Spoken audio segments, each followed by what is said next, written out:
Pembacaan Kitab Keluaran 9 ayat 1-35. Tulah kelima, penyakit sampar pada ternak.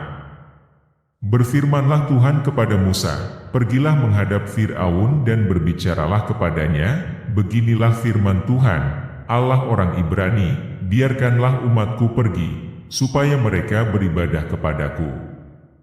Sebab jika engkau menolak membiarkan mereka pergi dan masih menahan mereka, maka ternakmu yang ada di padang, kuda, keledai, unta, lembu sapi dan kambing domba, akan kena tulah Tuhan, yakni kena penyakit sampar yang dahsyat. Dan Tuhan akan membuat perbedaan antara ternak orang Israel dan ternak orang Mesir, sehingga tidak ada yang akan mati seekor pun dari segala ternak orang Israel." Selanjutnya Tuhan menentukan waktunya, firman-Nya, "Besoklah Tuhan akan melakukan hal itu di negeri ini." Dan Tuhan melakukan hal itu keesokan harinya, segala ternak orang Mesir itu mati, tetapi dari ternak orang Israel tidak ada seekor pun yang mati. Lalu Firaun menyuruh orang ke sana dan sesungguhnya lah dari ternak orang Israel tidak ada seekor pun yang mati. Tetapi Firaun tetap berkeras hati dan tidak mau membiarkan bangsa itu pergi. Tulah keenam, bara.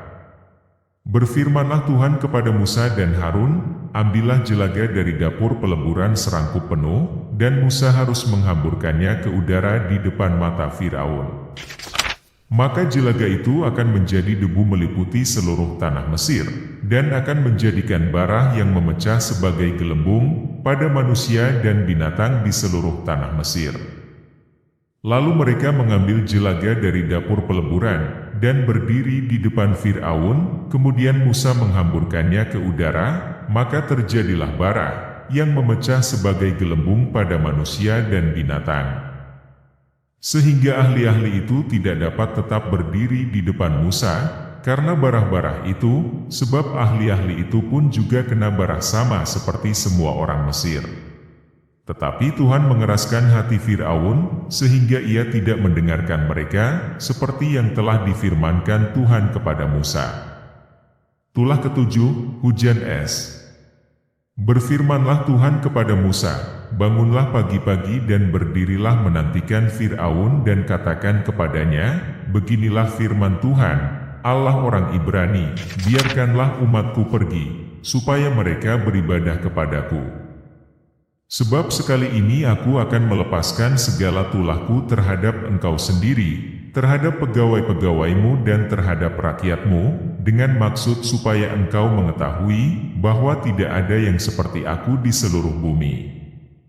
Bukankah sudah lama aku dapat mengacungkan tanganku untuk membunuh engkau dan rakyatmu dengan penyakit sampar, sehingga engkau terhapus dari atas bumi?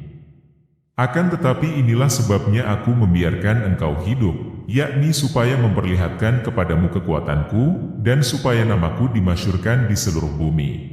Engkau masih selalu menghalangi umatku, sehingga engkau tidak membiarkan mereka pergi.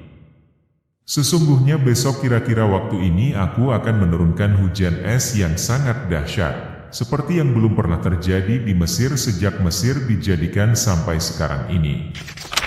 Oleh sebab itu, ternakmu dan segala yang kau punyai di padang, suruhlah dibawa ke tempat yang aman, semua orang dan segala hewan yang ada di padang dan tidak pulang berkumpul ke rumah, akan ditimpa oleh hujan es itu, sehingga mati. Maka siapa di antara para pegawai Fir'aun yang takut kepada firman Tuhan, menyuruh hamba-hambanya serta ternaknya lari ke rumah. Tetapi siapa yang tidak mengindahkan firman Tuhan, meninggalkan hamba-hambanya serta ternaknya di padang. Berfirmanlah Tuhan kepada Musa, "Ulurkanlah tanganmu ke langit, supaya hujan es turun di seluruh tanah Mesir, menimpa manusia dan binatang dan menimpa tumbuh-tumbuhan di padang di tanah Mesir." Lalu Musa mengulurkan tongkatnya ke langit, maka Tuhan mengadakan guruh dan hujan es, dan api pun menyambar ke bumi, dan Tuhan menurunkan hujan es meliputi tanah Mesir.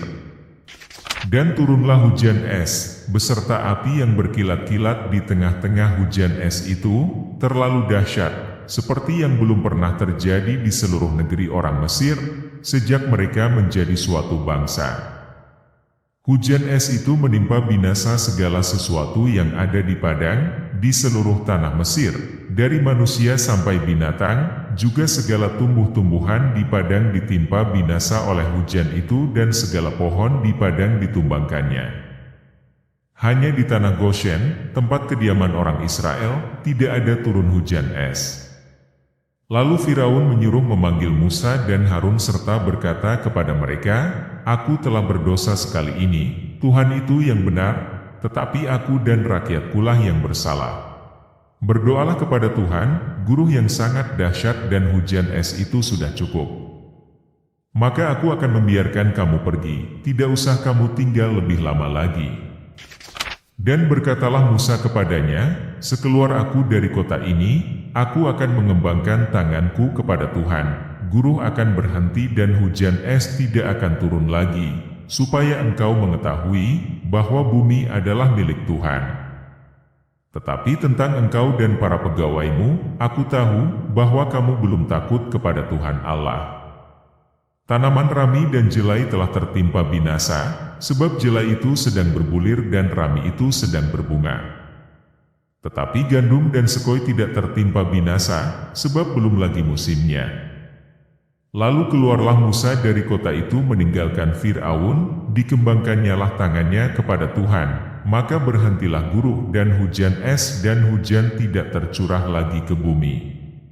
Tetapi ketika Fir'aun melihat bahwa hujan es dan guruh telah berhenti, maka teruslah ia berbuat dosa, ia tetap berkeras hati, baik ia maupun para pegawainya. Berkeraslah hati Fir'aun, sehingga ia tidak membiarkan orang Israel pergi, seperti yang telah difirmankan Tuhan dengan perantaraan Musa. Demikianlah sabda Tuhan, syukur kepada Allah.